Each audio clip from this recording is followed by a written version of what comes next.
The Twitter just came up. Okay. Welcome to the Tyler Turner Show, presented by the Sportscast today on October 19th, 2020. If you haven't yet, please subscribe to all our channels, YouTube, Periscope, and iTunes. If you are on iTunes, please leave a rating and review it. It'll help us out tremendously. Visit us on thesportscast.net. Also, follow us on Twitter at thesportscast1 and check out our app, The Sportscast, in the iOS App Store. Today, I am here with Ryan Christa, and we are going over the beginning. I kind of talked about it last week. Went over the Big Ten a little bit, and I kind of went over the Pac-12. But this week is literally the start of the Big Ten season, so I'm here with Ryan Christa. How are you doing, man? Good. How are you, Tyler? Glad to join you, and exciting to have another Power 5 conference starting up this week. We're getting closer to a full season here. I know. It seemed like I don't know. It seemed like it forever, didn't it? It's also nice to have the Mountain West because I'm looking at ESPN today and I see games on past 8 o'clock, which is nice, you know. So. Oh, that's right. The Mountain West starts this week, don't they? Yeah. And they started. The crazy thing about the Mountain West starting this week is they didn't get to start practicing. I don't think they announced until after the Pac-12.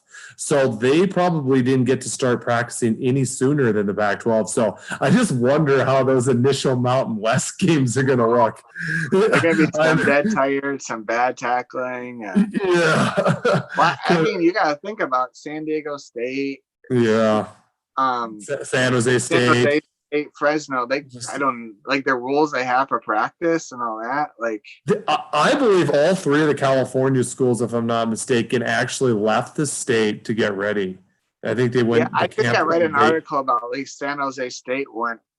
I don't think they left the state, but they left Santa Clara, California, county to some high school to practice because I think in Santa Clara, where Stanford is, they have the strictest COVID rules where it's like. No more than 10 people. You know, after so many people touch a football, you have to wipe it off. Like, yeah. I think Stanford even was. I think they practiced at a high school outside of Santa Clara County for the first 5 days. They didn't even. Their first 5 days weren't at Stanford either. Now they're able to do it.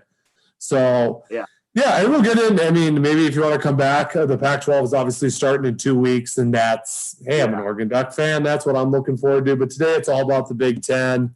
Exactly. A lot of major players here, you know. Yeah, I mean, I think when you look at in the AP top 25, the Big Ten definitely even gets a lot more respect than the Pac-12. You have, I think, 5 teams in the Big Ten that's rated in the top 25. You got Ohio State is number 5. I think Penn State's number 8. I'm doing this off the top of my head. I think Wisconsin's 14. I think Michigan's 16, 18 range. And then Minnesota falls in about the 20 range. So, and then Iowa's just outside. So even though the Big Ten has yet to play a game, 5 teams in the top 25, another one just outside, the Big Ten's probably, I think personally, I think if you go for just talent, I think the SEC, basically when you look at baseline talent's the best. But if you go for overall, just pretty darn good teams, if they did an SEC Big Ten challenge, I would not be surprised at all if the Big Ten won. I could definitely, an Iowa could definitely beat a Kentucky, and you could definitely see Purdue beat Arkansas. So, I mean, especially the lower you go, I might even trust the Big Ten a little bit more. I might think they're a little bit deeper of a conference. So to have the Big Ten have a say in the college football playoff, I think is really big time because they're definitely a better conference than the ACC, unquestionably than the Big 12 and the Pac-12. So it's good to have the second best conference. I would say maybe some would argue the first overall in college football coming back. What do you think? Oh, absolutely. You know, like you said, the depth of the Big Ten is really what makes it. You know, obviously, when you talk SEC, it's top heavy. Big Ten is at the depth. You know, obviously Ohio State's set apart, but you know, when you talk about Penn State, that's a really good football team. Are they better than Georgia? You know, they're right around with Georgia. You know, better offense. I'd trust Sean Clifford over Stetson Bennett. Or whoever Georgia throws out there, But I mean, defensively, Georgia's still, I think, the best defense. They, in college football, yeah. Yeah, I mean, the way they play. I mean, you can't go. I mean, Alabama's got freaks on offense. Yeah. But, I mean, we're not going to talk, But yeah. Yeah. That you go and you talk in the middle of the Big Ten. Iowa, Purdue. Yeah. That's really good. Even Indiana, I think Michael Penix is a good quarterback. Yeah. Well, yeah. I mean, I just think of some of those. I mean, even like Tennessee beat Indiana last year, but in the bowl game. But I thought Indiana outplayed them the whole game. Oh, absolutely. Tennessee was able. Yeah, Tennessee was able to kind of sneak it out in the end, but. And then Mississippi State, I think they would have trouble beating a lot of Big Ten teams. I think LSU would have trouble. So, I think it's. I mean, the having the Big Ten back in it has made this season just more fulfilled. I mean, I'm glad that they all got back in it, but I think the Big Ten was the one, like, not having Ohio State. You're like, Clemson, Alabama. If you win the national title and Ohio State isn't even in that conversation, didn't even get to play, that's a major asterisk. And so it's because I think if we're. I mean, Clemson's looked pretty good. We've seen them play. But if I was going to say the best offensive team in college football, and I'll go all over the roster of Ohio State, and I did a little bit last week, I think Ohio State has the most baseline talent of anyone on the offensive side of the ball. Their wide receiver group is just filled with a plethora of top 100 players and 5-stars. And the running back room is deep, and their quarterback is one of the best quarterbacks in college football. And they have some of the best offensive linemen. They have 2-3 guys that are going to go in the first and second round. So on the offensive side of the ball, I don't know if I'd take anybody from like the 2 deep. I mean, you got Alabama, who has great receivers. Obviously, Clemson with Trevor Lawrence and Travis Etienne.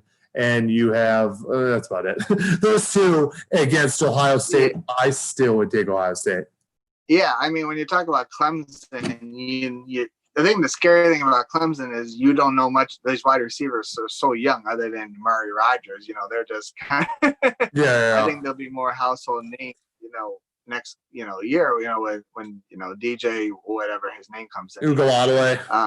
Yeah. Yeah, anyways, but I mean, Clemson just total talent across the board. I mean, remember when you look at talent, this is the best recruiting class Clemson's had in years this year. They just kind of consistently, stockpiling, and they just, and then they gain confidence because they're not tested throughout the year. That's true. Clemson, I mean. I was really hoping the ACC would be better. I know we're not talking ACC, but just there's such a big gap. Yeah. I mean, I don't understand. I'm just like, yeah. Because I mean, I thought Miami was, and then they got stomped, and then North Carolina lost to Florida State, which showed that they were. North Carolina and Miami are good teams. They're just Clemson. Not even close. Yeah, I mean the team. But I think you're looking at that in each of those conferences. Ohio State, I think you'll feel that way soon about the rest of them. We're not saying how bad the Big Ten is. We're just saying how good Ohio State is. Yeah, you're feeling about that about Alabama. And now you kind of feel about that about Clemson. They're just separated, Yeah. Now, the Ohio State, I agree. Like Clemson, I'm looking at their schedule, and I'm like, I don't know. Notre Dame, I just don't think they have enough firepower on offense. And then Alabama, Georgia was their test, and look what they did to them. I look at that Penn State game. It's in Penn State. Obviously, there's not any fans there, but it's still a home field advantage. Penn State is a very good team. There's a reason why they're a preseason top 10. I look at the roster. You have 2 of the best running backs in not just the Big Ten, but in college football, and Journey Brown and Noah Cain. You have the best tight end in college football, and Pat Freiermuth. You got an experienced quarterback in Sean Clifford. You have one of the most experienced offensive lines. On the defensive side of the ball, you have 2 of the best defensive ends in Shaka Toney and Jason Owa. You have you lost Micah Parsons. That was a big loss, but then taking his place is former 5-star Brandon Smith. And then you got guys in the secondary like Lamont Wade, Jacon Brisker. I looked at that Penn State, and I'm like, I see. I know the roster talent. They're top top 10 in my formula. I think they're just outside the 247 team to composite. But I look at the experience that they have in some good guys in some key positions. It is the second game of the season. You just never know early on. Weird season. We've had a long break. If Ohio State loses, I think it will be to Penn State. I was looking at their schedule even just while we go, and I'm just like, I just don't see it. I don't see it there. But I'm like, Penn State's second game. I think that's like one of those spots where you're like, I don't know if that is ideal for Ohio State. I thought that was kind of a tough draw in the second game of the season, especially for a team with aspirations. Like, people are already penciling them into the playoff. And I'm like, I think I picked them in that game, but that's a pretty tough game. What do you think? Penn State, and this is a ground and pound team, a spread ground and pound team. Well, I think with Sean Clifford, he's got to prove it, in those third and longs. I think against Ohio State, those money downs. That's the difference. With Justin Fields, they can run it, but he can also on third and long make those throws. We know Sean Clifford can run the ball. But if you take him away, if you're low the box, can he make those throws? I think that's going to be the true test for their offense. Their defense is going to be good. Obviously, Micah Parsons is gone, but, plug and play, whatever, Yeah. They'll be good, and like I said, they're the second best team, and then I think there's a gap between them and probably Michigan, in third place in the East. What was it? I totally forgot what I was going to say. Although, the one thing about Penn State, their wide receiver group is very young. They're not bringing back a lot of production. They've recruited pretty good, but they've not recruited at an elite level at that position group. So that's interesting. Ohio State, now, as much as I gloated about Ohio State's offense, and I think they have the most talented offense in college football, I really do. Their defense, while talented, while they have recruited extremely well, they haven't recruited they have not recruited as well either on defense. Because I went through and looked at their last 3 recruiting classes, and it was definitely of their top 5 recruits of the last 2. It was all offense. I think they only had one guy in their top 10 recruits that was on the defensive side of the ball. And like you said, they lost Chase Young, they lost Jeffrey Okudah, they lost Malik Harrison, they lost Damon Arnett. So they still have guys like Sean Wade. Tyreek Smith has done some good things. He was a talented guy coming out. Zach Harrison was a 5-star. He's not played yet, but he's a talented guy. Tommy Tulalaigai was a big-time recruit, top 50 guy out of Utah. He's played, but he hasn't started. And then Warner and I think Munford's on that side at the linebacker position. They have some talented guys. They still have some very good players. Barrett Browning, former 5-star. But a lot of those guys haven't started. A lot of those guys are returning like producers and contributors, but they didn't start. And there is just some question mark. Oh, they have a new defensive coordinator. Jeff Hatley went to Boston College. So a new DC. They lost some of their best players, a little younger on defense. And that's where the second game of the season, playing against Penn State, a good team in Happy Valley, a team that can run. Remember, so you can maybe get them guys out of position, set up the run, and then all of a sudden you get some easy passes for Clifford, who, like you said, sometimes can't make those bigger throws. But all of a sudden you suck them up, and they're maybe one of these new D-backs that are in there, like the hooker guy or someone that is, he's a talented guy, but he's just young. He's not as experienced. He gets out of position, and all of a sudden you're seeing them being able to exploit that. I could see that in that second game against a team with the talent of Penn State, because Penn State, most of the time it's like, even though those guys are inexperienced, they're so much more talented than the guys across the other side that it doesn't even matter. Like, okay, he's experienced. But Penn State does have more talent. Penn State, if you leave Pat Freiermuth open, he's the best tight end, in my opinion, in college football. Well, Kyle Pitts, sorry. It's all right. Kyle Pitts. Difference. Kyle Pitts is really a slot receiver playing tight end. That's true. Let's call it. He can block pretty good, though. He's not as good as Freiermuth. But he can block in college. But when you look at the next level, Kyle Pitts isn't going to go against a defensive end. But he's a heck of a pass catcher. I just see that as a game like I don't know. Like if I were today, I'm gonna see how they look the first week. But I was talking about last week, and I just think Ohio State is just so unbeatable, and they're so good, especially offensively. But there's something about that second game about Penn State. I'm like, would I pull the plug and would I call an upset there?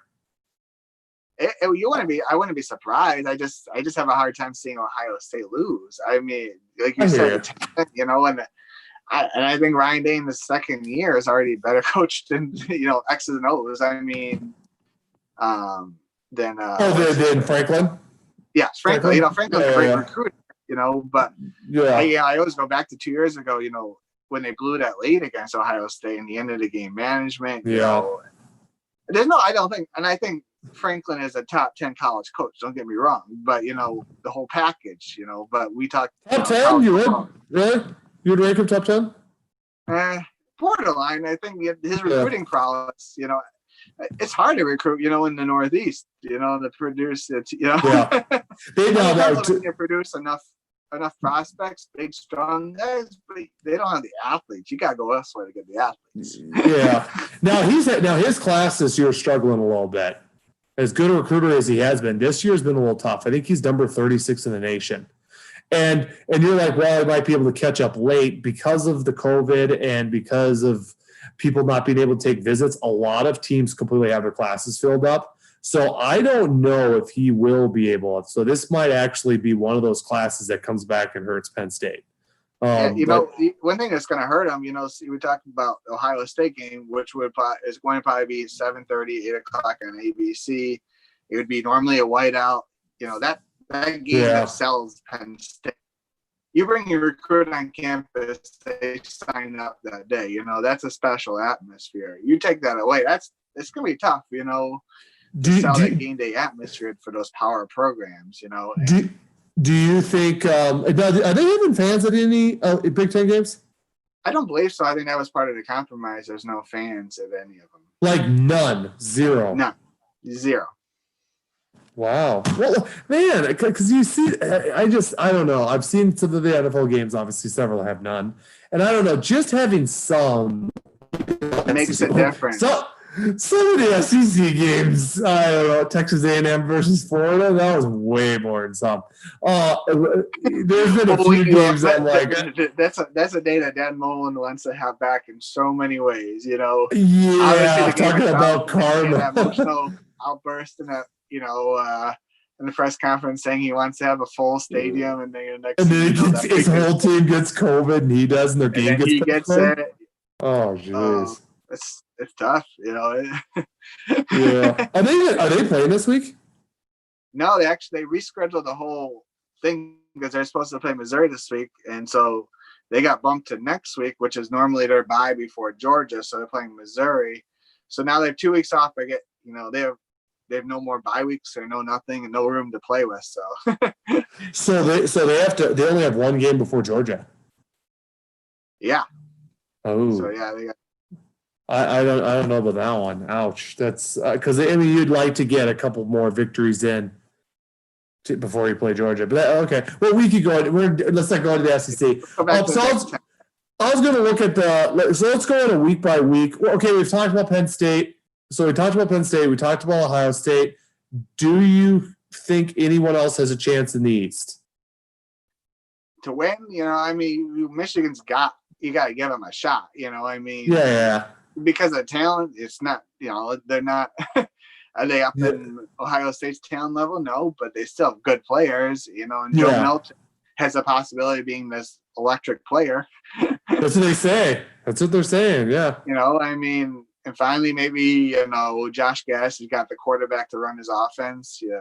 So, but they lost a lot in defense again. It seems like, losing Glasgow is big. Yeah.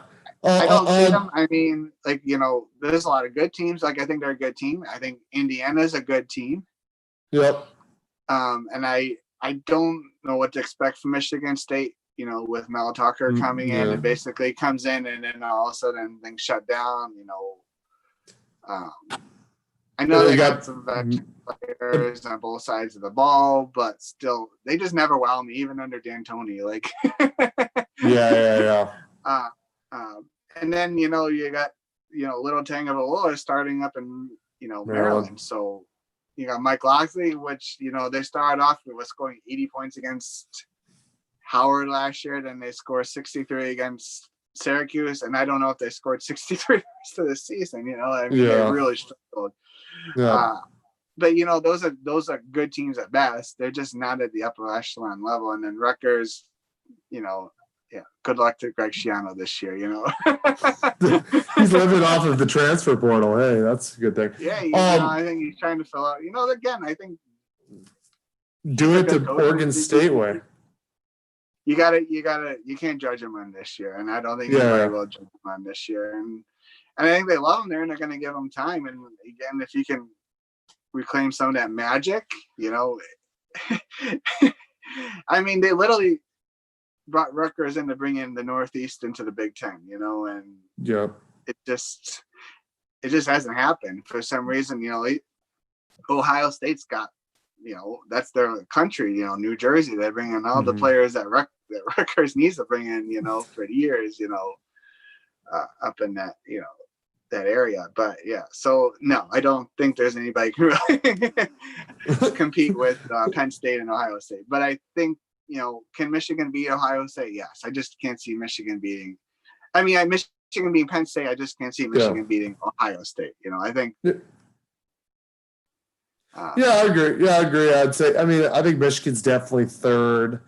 Let's see what Joe Milton has. Ronnie Bell, I think, is a good receiver he has coming back. I think he has one of the better offensive lines. Jalen Mayfield came back, so that was a good pickup. I like Zach Carbonet. He was a big prep recruit out of California, Thousand Oaks. I think he's a pretty good running back. On the defensive side of the ball, I like their defensive line. I like Kwity Page and Aiden Hutchinson. I think those are two of the two best defensive linemen in the Big Ten. Their defensive backfield's young. I keep on forgetting his name. It was Ambry. He was a corner. He went to the NFL. I think it's Ambry Jones, is it? He was one, if not the best, maybe the best corner, along with Sean Wade in the conference coming back, but he opted out. Dax Hill was a former 5-star. He's going to probably be starting at safety. I think he's a pretty good player. I don't know about the defensive backfield. They're kind of young, and when they face someone like Michigan, I don't know. That's rough. You don't want to have young, inexperienced guys back there going against the likes of Christa Olave, Jameson Williams, and Garrett Wilson. I think, I kind of probably the same kind of sentiment of you, probably in a similar order. I like you said, I think Indiana's the team that probably does finish fourth. Who knows? Could they finish third? They've given Penn State trouble. They almost beat them last year. They're pretty good. They'll give. I don't think they're going to give Ohio State trouble. I don't think they could. I don't think anyone, except for Penn State. Yeah. I think. That's what I think. I think that's separate. We keep on Ohio State talent wise, and their mind right now, without seeing them play, won't get tested. Yeah. Other than Penn State, Yeah, because you also look at you have competitive teams. Yeah, you're also looking at the fact that, like you just said, there's no fans in the stands. So a competitive advantage a team could have on them is just so that it's basically completely a level playing field, maybe a little bit of travel. That's just not that much of an advantage. Are they pumping noise in? But I would have to be there to realize how much of an effect that has. If I look at these teams, I just don't know anyone who I see. Yeah, like I said, Penn State. And like you said, I could see possibly Penn State to go to Michigan. Once again, there's going to be no people in that 108,000 seat stadium. But I could possibly see Michigan beating Penn State. I think that's a more comparable talent matchup. That is, and they play each other every year very close. It's been very close for years between those two. So that is a game that I could see going Michigan's favor, and then all of a sudden Michigan, who knows, maybe they only lose Ohio State. I don't know. They play Minnesota early on. I don't know who else they play on the west side. Do they play Wisconsin? I'm gonna look at the schedule. It's interesting the way we talk the final week. Let's just say Ohio State beats Penn State or vice versa. Yeah. And then the winner of that game goes on to play the winner of the West. But the West beats that team, and this, let's say whoever loses that game wins. They're against the second place West team. Could de facto that team jump? Let's just say put it in name. Let's say Ohio State beats Penn State, but then Ohio State loses to, let's say, Wisconsin in the championship. But then Penn State beats Minnesota in the crossover game. Yeah. Would Penn State take that playoff spot away? Because that's chaotic. This last week of the season, there's really not a championship game per se necessarily. Yes, it is a championship 1-1, but you could let's just say Ohio State beats Penn State, but trips up over Michigan in the last game of the season, but they still have the tiebreaker over Penn State, so they play. The others, the second place team could theoretically make the playoffs, like a Penn State. Yeah, it's an interesting year. People are talking absolutes like there's no way the Pac-12 makes the playoff. There's no way this person. I'm like, this weird season where games are being canceled and postponed, and we don't know. I don't even know. There's still some people that don't think the season will end. You'll finish. Yeah.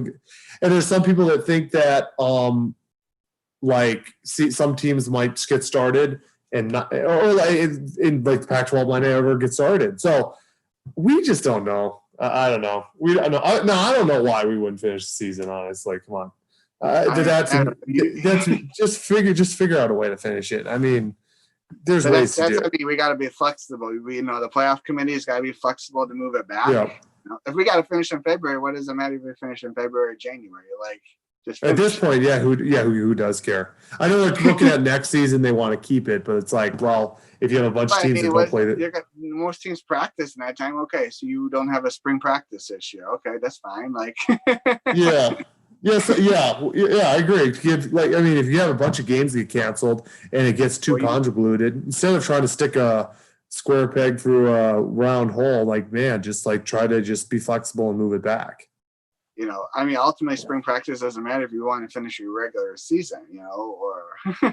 Yeah. But it's crazy. It'll be crazy. I think that's one thing you got to look at too. Is when you talk about any league, you got to look at depth when you talk about this year, because inevitably, everybody's going to have players miss games this year, and that's where the difference between Ohio State, they can, barring it Justin Fields missing a game, or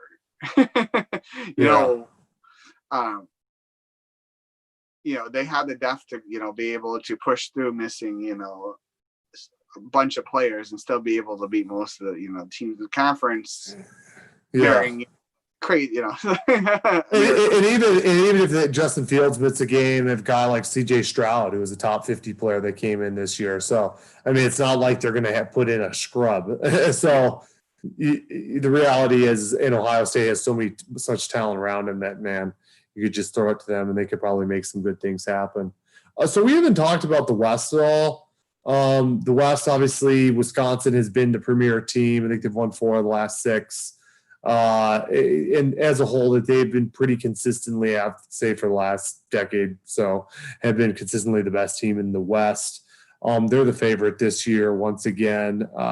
I look at the West, the rosters aren't as good as definitely Ohio State, Penn State, and Michigan. Your most talented team, actually, on paper, believe it or not, is Nebraska. But they've not been able to put it together in years. And then you have other really solid teams. You got Iowa, who's always good. They've had some drama going on, so hopefully they can make it through that. And then you're looking at Purdue. You got a guy like Rondell Moore, and you got some talent on the offensive side of the ball. Northwestern had a bad year last year. Are they going to bounce back? Has there ever been a worse offensive season in college football than Northwestern last year? It's still crazy. Bad, in 2019 last year, when people are scoring points left and right, and they're having not dumb. How do you struggle enough? The rules are basically Yeah, and you're fair. Now the dark horse. I don't know if you call them dark horse, but the team, yeah, I guess it's dark horse. I don't know, they've never won it. It's Minnesota. They're obviously in the top 25. I think that Tanner Morgan's the best quarterback outside of Justin Fields in the Big Ten. I think Rashad Bateman might be the best wide receiver, maybe even better than Chris Olave. I just think that, and they have a good system. They obviously, the offensive coordinator went to Penn State, so that's another good pickup by Penn State at the OC. But I think there's some good pieces at Minnesota that I could see them. I could see them win the West this year. How about you? What do you think? Absolutely. I mean, they're one game away from last year, and they bring back a good amount of players in offense, but they lost a lot in defense. Winfield, yeah, they did. Huge loss, Yeah. Antonio Winfield, Kamal, not saying they quit, I mean, Morgan's the best quarterback outside Justin Fields because he has baby, and on the outside, and it's a good system. PJ Fleck, for years has, built a culture, and it's going to, and I think it's never about 1 year with PJ Fleck. It's going to take time, still, because he came into an empty cupboard in Minnesota a couple of years ago, and so it's going to take time, and he's building a culture around the players he's got right now, and they play hard. You could say it's kind of cliche, but and you say, is it going to work in big boy football? And it has. The fact that last year everybody bought into it, and they're one game away from the Big Ten championship, when I don't think many people predicted that at the beginning of the year. So yes, they could, because I don't think there's no one that has crazy amount of talent in the. But again, you got a system in Wisconsin, plug and play. Who's the next great running back? Yeah, now that Taylor's gone, but they're going to have a great offense line. They're not going to turn the ball, but you got to beat them each and every day, and they play solid defense. Yeah, all three levels. I think it'll come down. Maybe it just seems kind of par for the course, but I think Wisconsin does have a say, and I think Wisconsin and Minnesota. I'm going to look at this schedule quickly. Wisconsin and Minnesota play each other the very last. No, they don't. November. It's not the very last. November 28th. So that's a big game. Minnesota at Wisconsin. Minnesota has a Wisconsin problem. I think they've lost 17 out of the last 19 times they've played. Yeah, so I think 2 years ago they went in there and they beat them. So I think, and that kind of sprang them into last year to go into Wisconsin. I think they beat them pretty badly 2 years ago, and kind of leap them into this year. And really one bad afternoon in Iowa.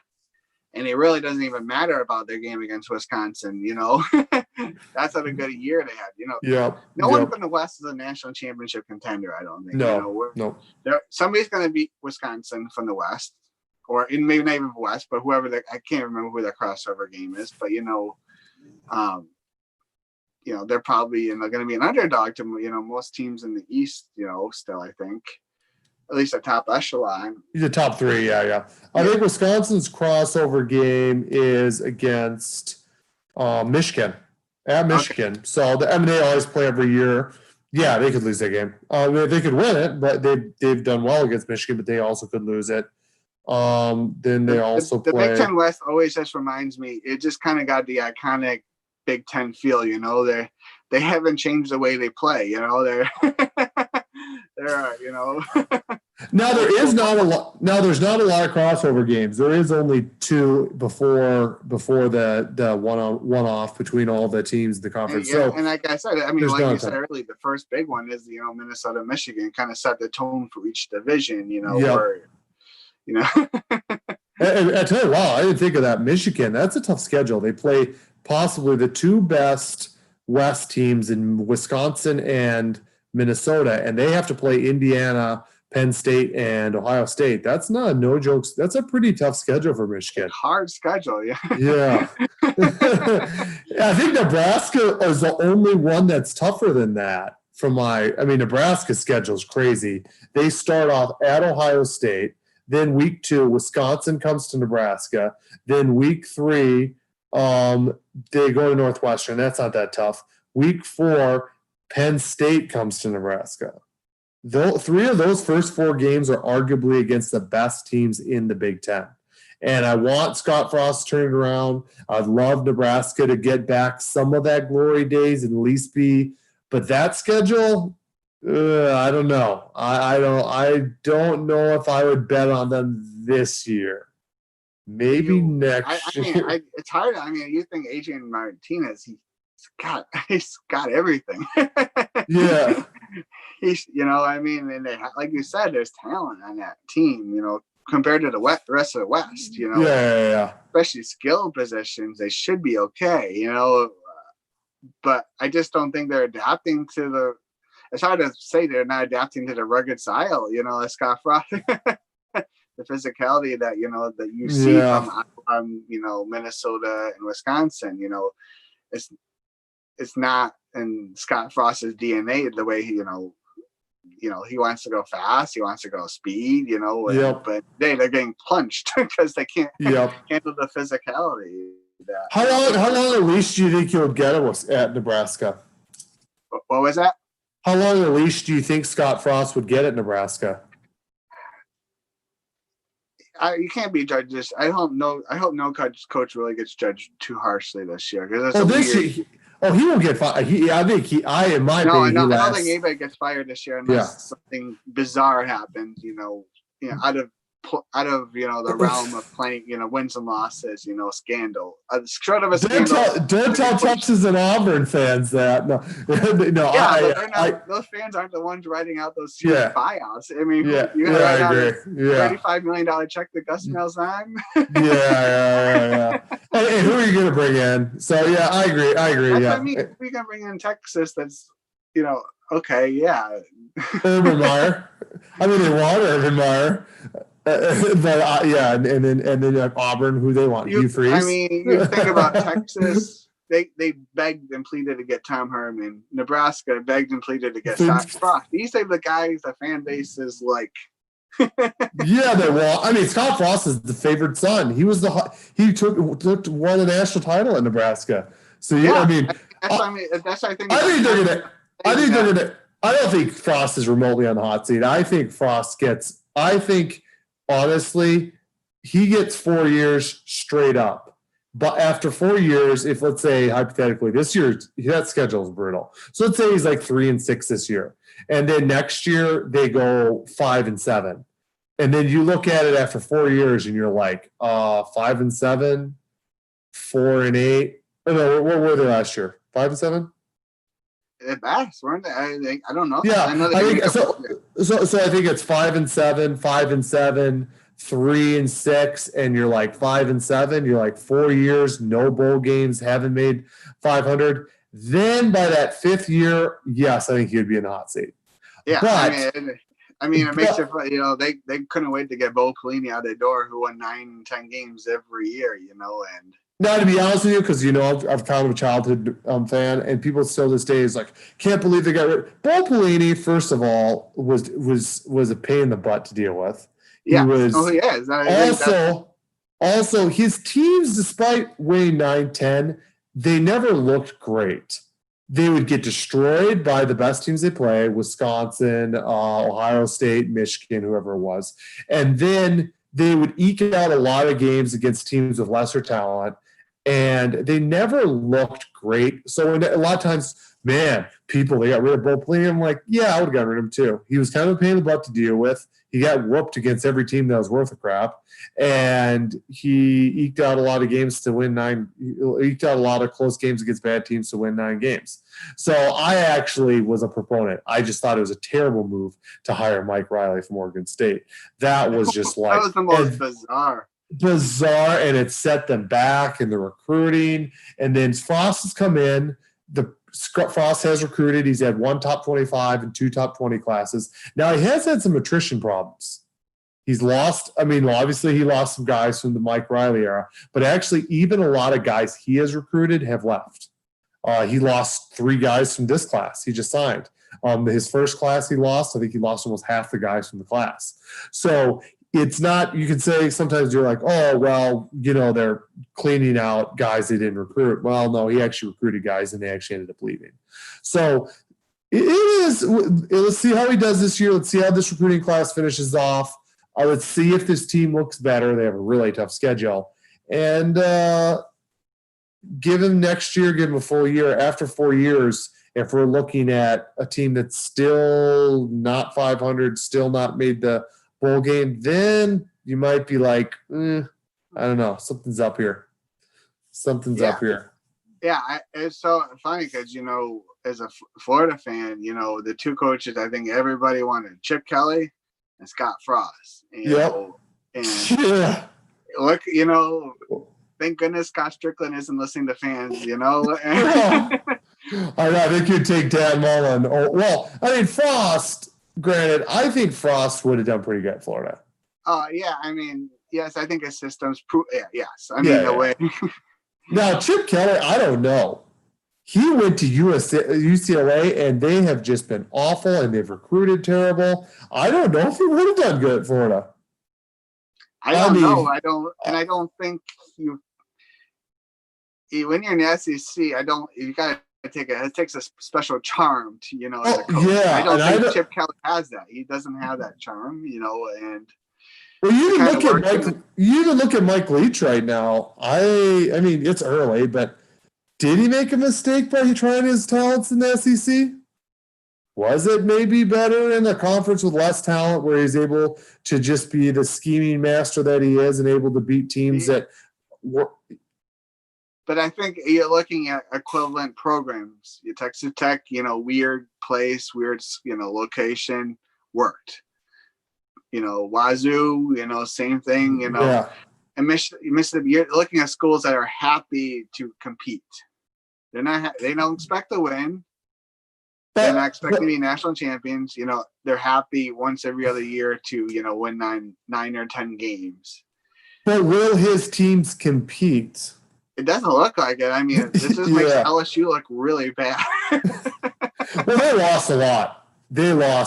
Man. That was a weird game too. Don't get me wrong. They gave up a lot of yards, but Derek Stingley before the game, not there, and first game for Miles Brennan, if they play 10 times, LSU probably wins 8 times, even today.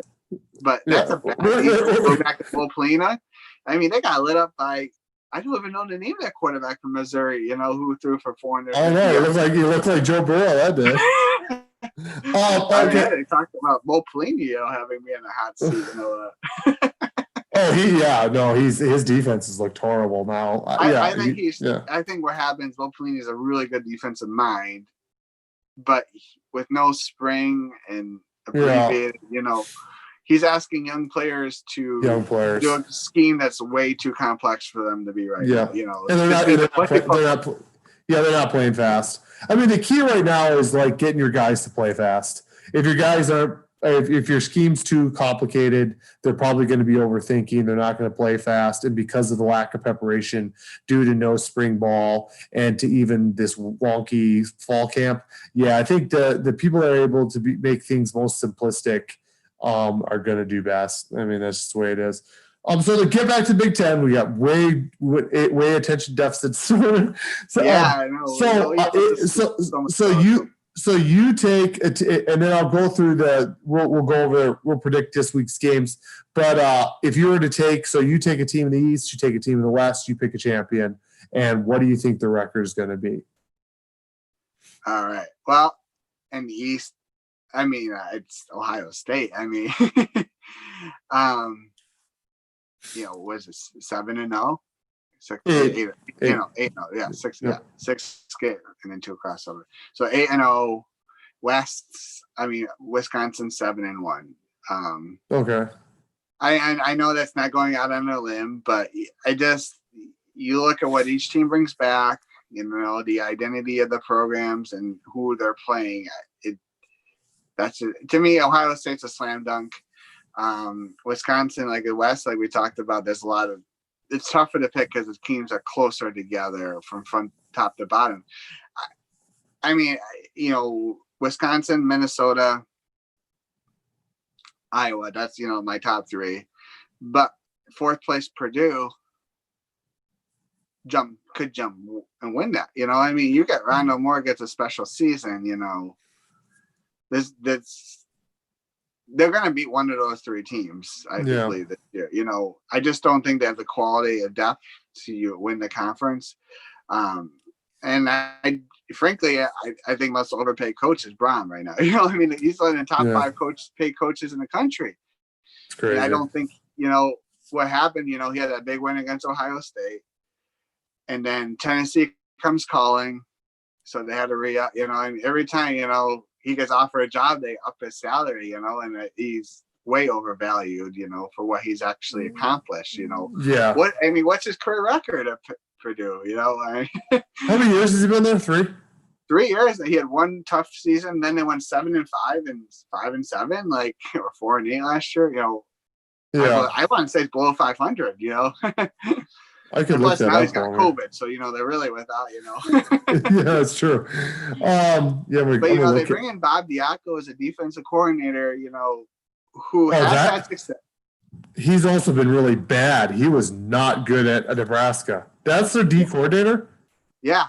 Wow, I didn't know that. I mean, terrible head coach at UConn, but who hasn't been a terrible head coach at UConn? He was really bad at defensive coordinator under Riley at Nebraska.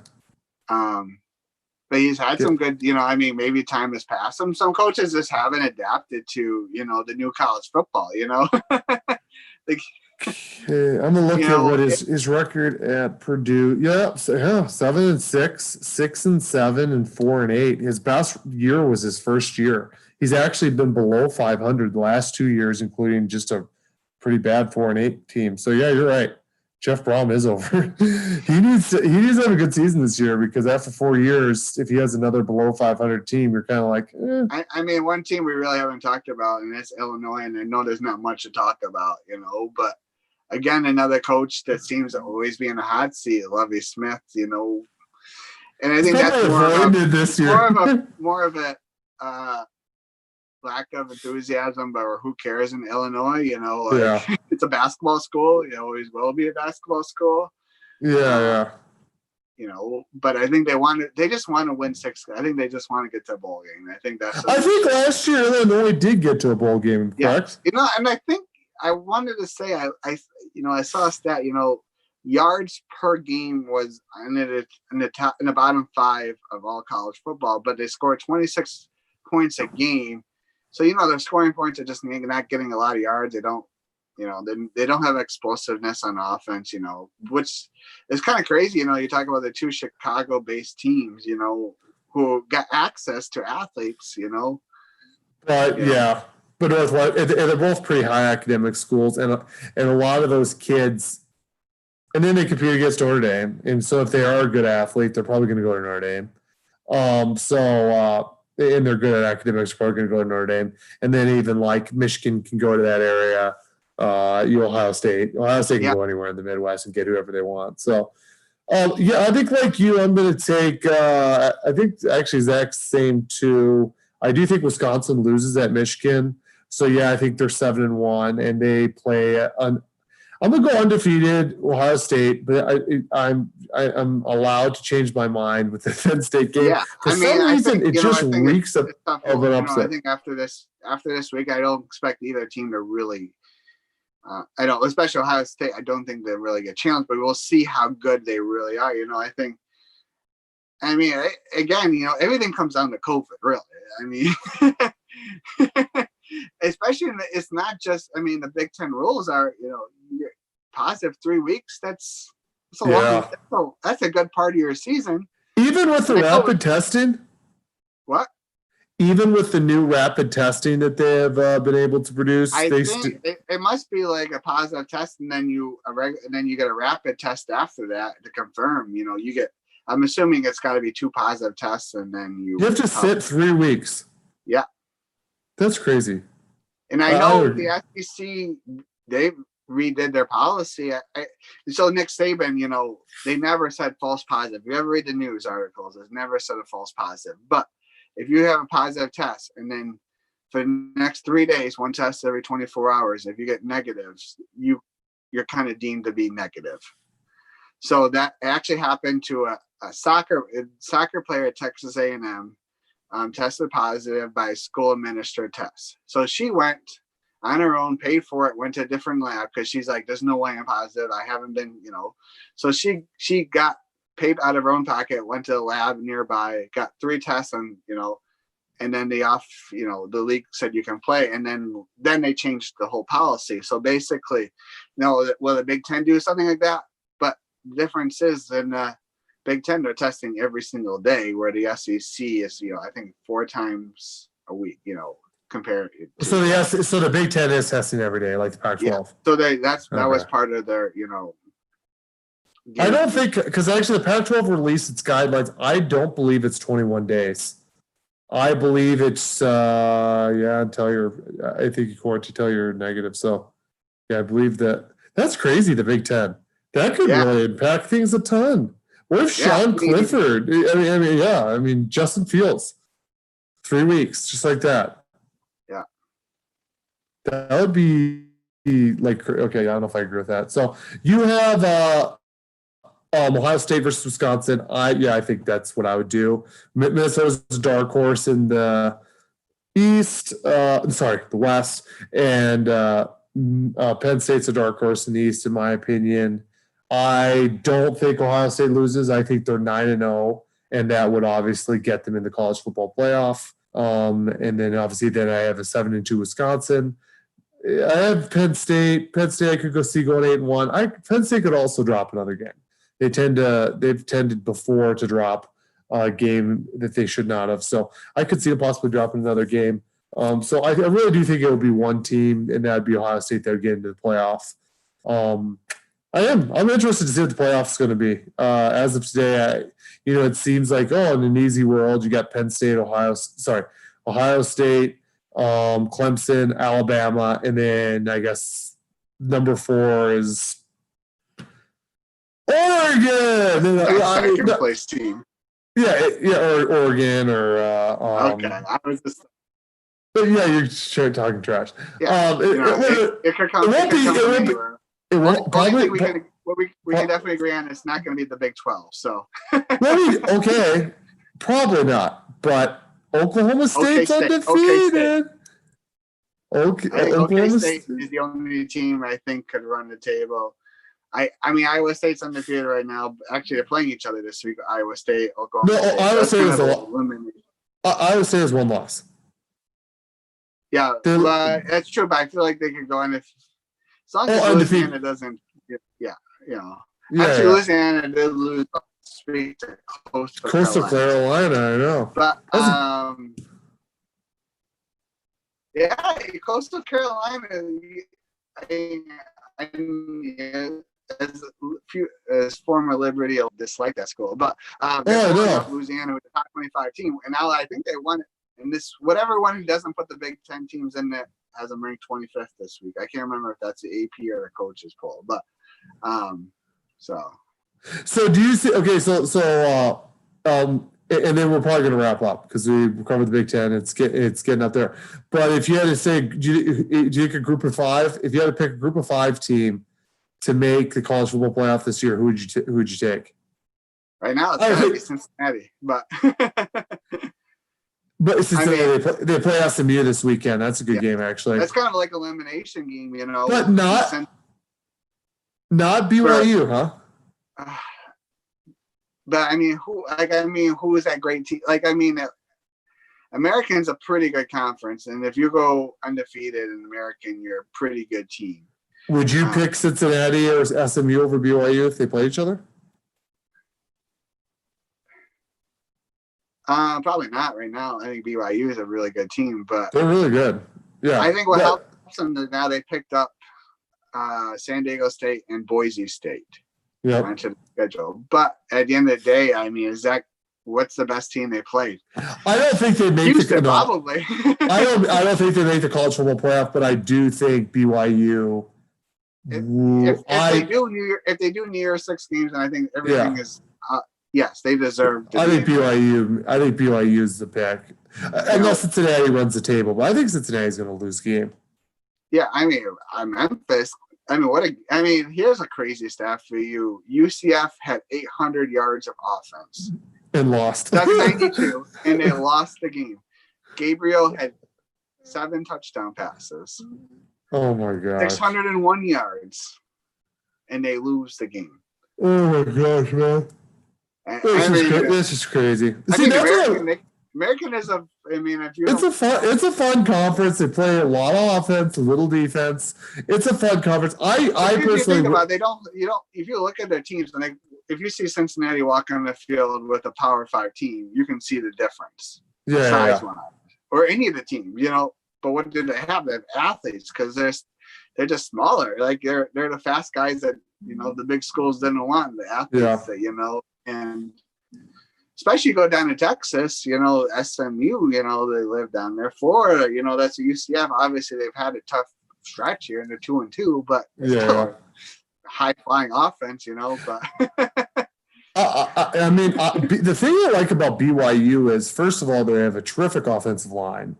They have one of the better offensive lines I've seen. They have a great quarterback. Zach Wilson is a guy that he's extremely accurate.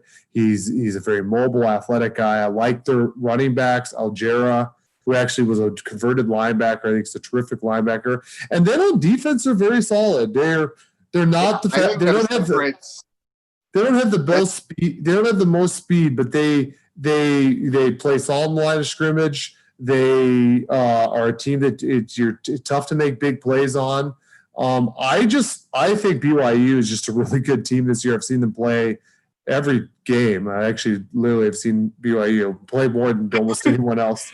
I think because they're always isolated. They're always by themselves. It's like Monday. They got the Monday night game. They got a Friday night game this last week. I think one Saturday, I think they played in the middle of the day, and I think that. And they looked, you know what? And I watched that game, and they actually did not play good. And I'm like, UTSA, but actually UTSA. My uncle coached with the head coach of UTSA. My uncle was his offensive coordinator. They're a pretty good team. I watched them play earlier this year against Middle Tennessee, which they're at, so they're a decent Conference USA team. But I mean, that's the thing. When you're BYU, you can't come close to a Conference USA team. You got to blow them out of the water. You've got to. No one watched that game. Make the playoff. That's what I mean. No one watched that game. It's the middle of Saturday. That's like you said. That's probably what helped them. I think BYU is pretty good. What makes BYU different than Memphis? I think Cincinnati is a good balanced team because they're not really necessarily, they're not throwing away the defensive side of the ball. They're balanced, but because Luke Fickell is not going to let them do that. But BYU is that they're big and strong on both sides of the ball, and they kind of look like a Power 5 team. But what's the difference is that, like you said, they look like them until they run with them. They're not going to run with the high in a playoff situation. The Power 5 teams, they're slower because that's why they're BYU. But they're grown men. They're 23, 24 years old. Every year. But that's, if I could make a claim for any year to put 18 playoff. Yeah. This would be the year because our sample size is so small. Yeah. That's what they did in base. That's what you did in baseball this year, because the season was shorter, and it's gonna be really for playoff. The playoff committee to find, especially if nothing changes. Finding a 4th team is going to be ridiculous. I think. I do too. I agree. Oregon goes 7-0, and Oklahoma State goes 9-1. What's the difference? If Georgia's 9-1, or let's say 8-2, they're not going to be. What Georgia plays a 10-game SEC schedule. That's got to mean something. Over. Does that mean more than a 7-game Pac-12 schedule? 10 games. I believe that in a case like that, so you're giving a complete hypothetical, but I'll respond to that one in a vacuum. You have a 9-2 Georgia team. Their 2 losses were to Alabama against a 7-0 Oregon team. I know I'm an Oregon fan, but I'm looking at this objectively. They did lose to the best team. But at the end of the day, Georgia lost to the best team in Alabama. But at the end of the day, did Georgia win their conference? Yeah, I think did they lose a game or two? Yeah. And I just think, do I think Georgia would probably beat Oregon this year? Yeah, I do. I actually really do.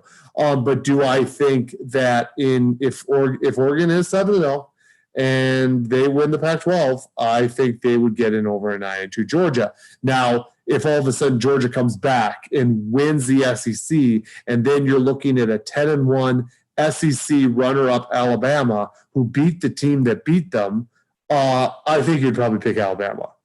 Because then I think you would pick Alabama. But if you're looking at a 2-loss team that didn't win their conference, to me, I don't know how you could pick them. Even if, yes, you look at it and you're like, yes, would they probably beat them? Yes, they probably would. But at the end of the day, they didn't win their conference and they lost 2 games. So if you're going to stick to this silly 4-game thing, now if you do 8, then you can get the both in there. So you crossed your T's and dotted your I's. Hey, I'm all for winning conferences. Got to mean something. Yeah. But I mean, that's what I said. I think the playoff committee has got a ridiculously hard job of finding a team. Yeah. Any year is tough, but I think this year because the schedules aren't the same. So wonky. Some teams are playing more. I mean, that's if any year to have 8 teams, this is a year. Just for one year. Just to. It's 20. I tell you what, I never thought I would enjoy watching football so much. Well, I always enjoy watching football, so this is kind of a stupid statement by me, but maybe I'll just go hyperbolic with it. I just every week I see it, I'm like, I didn't think we were going to have football this year. I didn't think we're going to have the Big Ten. And so every time I see a game, I'm like, yay, I just get so excited this year. I'm like, this has been such a freaking weird year. I think every time you see a game, you should, especially in college, just you just gotta thank both teams for thank you. For making it happen. Even if it's your hated rival, they still did their job and lived in a bubble when everybody else on campus isn't doing it. And it's got to be tough. And I think that's what the fear is. And you never thought in the world you wake up and Wednesday and Thursday and you're like, please have my game not be postponed. Yes. Yes.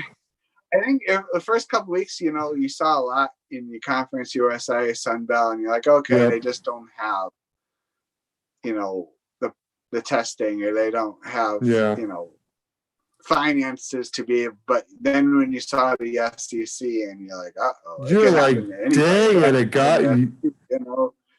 And it kind of worries you a little bit. Yeah, I think. I agree. Because I mean, I know, especially I know there's 100 players on a team, but especially like Virginia Tech. I mean, what they've done, they've played a lot of games with not a lot of players, and look good. I mean, we're down in North Carolina, down like 25 players, and they almost beat them. Yeah, I mean, that's a good North Carolina team, and all things considered, that might be when they're all healthy, that might be the second best team in the ACC. The ACC, because I think it's pretty easy to dog in the Big 12 this year. It's been not very good, and the Pac-12 always gets dogged on. The ACC I normally threw in with the Big 10. Sorry, with the Big 12 and Pac-12, but I actually think the ACC is a little better this year. I just think there's some decent teams. I mean, you got Notre Dame. Obviously they're normally independent, but they're definitely better. And then, like you said, Virginia Tech, North Carolina, Miami, North Carolina State. I mean, the ACC is a little bit better this year.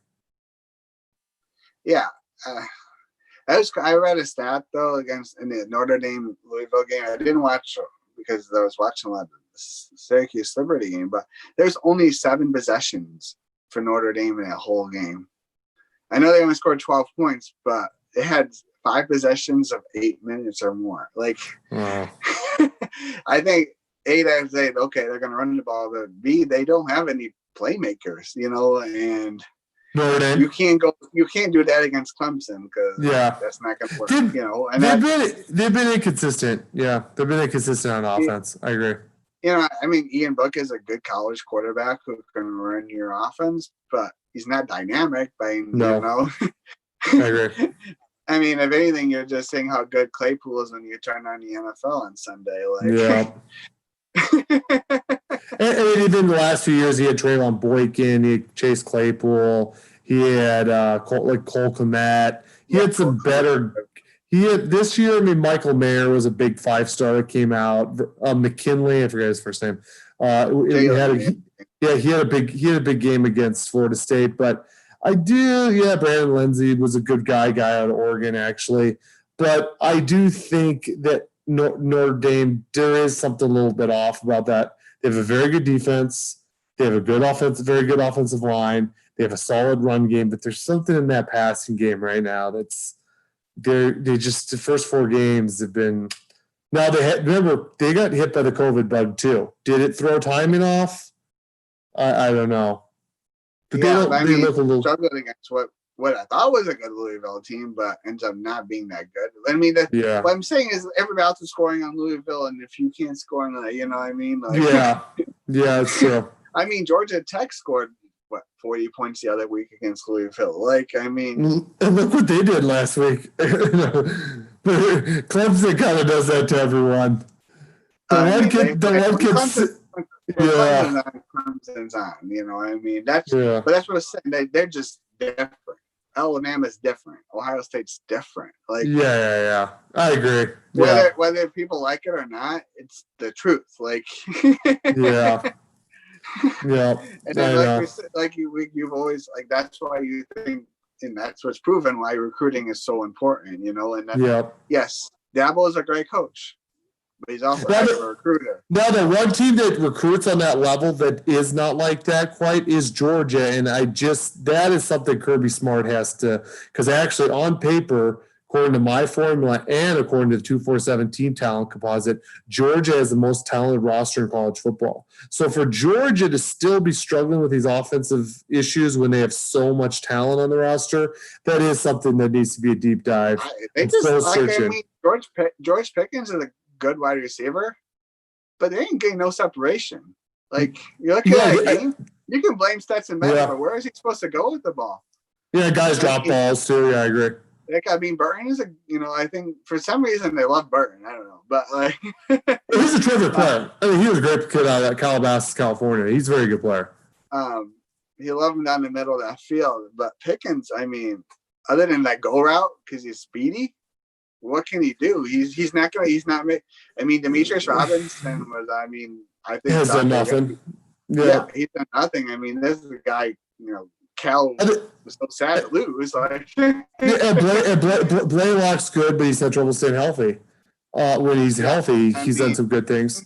And Georgia's always gonna, whoever their offensive coordinators comes and goes, but their identity is always gonna be running the ball. They do need to be. They need to get better play out of the quarterback position. And they need to be a little more creative on offense. They're a little just when I watched Georgia play, even when I saw them play Alabama, I kind of knew what they're going to do.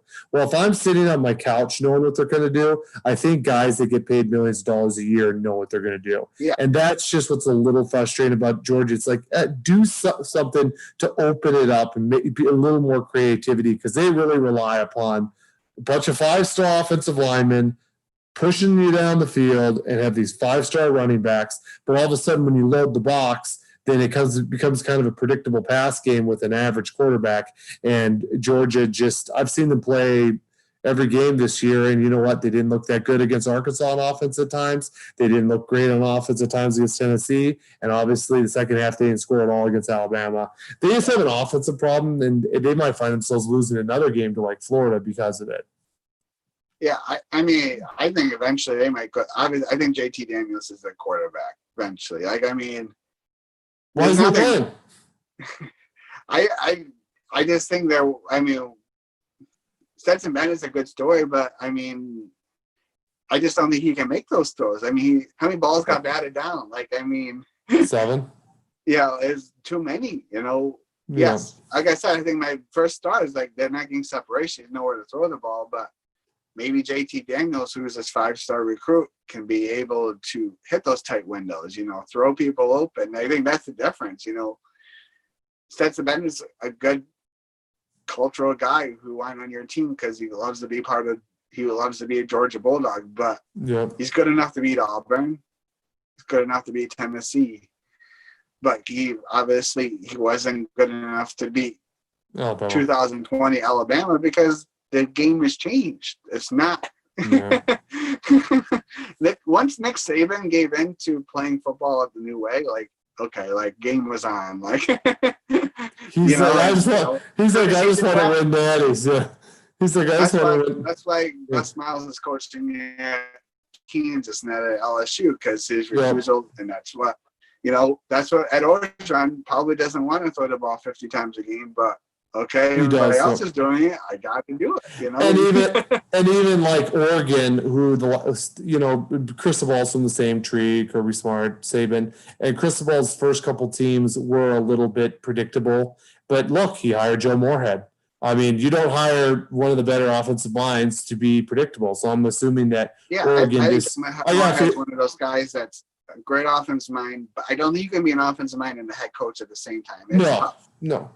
But I just say that I think even a guy like Cristobal, who, believe me, an ex-offensive lineman, he just wants to grind, but he realizes, hey, if I want to win national title, I have to open up. And then, like this class, he signed 4 of the best receivers, by the way. Oregon, I don't know if you've been following recruiting, but Oregon signed 4 of the top receivers in the prep ranks. So Oregon is going to have a very by next year, Oregon's going to be back to looking like the Oregon of the Chip Kelly days, I think.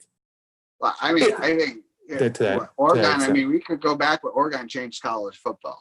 Chip Kelly changed college football. He did. The idea of not huddling and going as fast as you can, I think that's what's that changed football and has never been the same. That's the space we live in. It's taken a while for everybody to catch up, but how many people huddle now? No one. You may not go at the same pace. Florida doesn't huddle, but they don't go fast. They're very still systematic. Slow, but at the same time they're not huddling because huddling now you control who's on the field at the other time because you can't substitute even if they're going slow because but so we can say Chip Kelly's been passed by because his system is just everybody runs it but at a different level now. I think he got passed by in time a little bit. So I just think he made he paid quite a bit of money and he just doesn't seem very hungry anymore. And honestly, UCLA, it's just not a big football school. It's a tough place to coach. I think even basketball, they love basketball, but the academics is tough. And look how they're doing now. They've been really relevant for a while. And but then you gotta see, who takes all the players and still, whatever. But okay, I'm gonna quickly ask you what you think the results are going to be this Saturday, and then we're just going to wrap this sucker up. And I'm just going with the Big Ten. Opening game: Illinois at Wisconsin. Rutgers at Michigan State. Big noon kickoff. Michigan State. Yeah. Nebraska at Ohio State. That's actually the big noon kickoff on Fox. Ohio State, but it'll be intriguing, So it'll be a lot of good storylines. We can see how far Nebraska's come, but I don't think either of us expect it to be a fourth quarter game, but it'll be a good benchmark for both teams. Now this is a sneaky game because Penn State is playing Ohio State the next week. Penn State at Indiana. I'm going to go Penn State based on talent, but it would not surprise me if this game comes down to the wire and if, a late field goal or, a turnover, timing's not there, I'm sure, because, but if Penn State is good at what they're good at, pounding the ball, Sean Clifford running, and then, hitting the play action fake, they shouldn't have any trouble. But Tom Allen's a good defensive mind and is a good coach, so they'll have him ready to play. But yeah, Penn State. Iowa at Purdue. Because Rom isn't there, I'm gonna go Iowa. Okay. Yeah, I would go Iowa anyways. Michigan at Minnesota. Tough one. I'll go Minnesota. I think they'll get this first win, but I don't think this dictates how either season's going to go. I think they're both good teams, and they'll probably both win 5 or 6 games. Maryland at Northwestern, battle of two pretty crappy teams. I just think Maryland's got a little bit more in the tank, but I mean, who knows?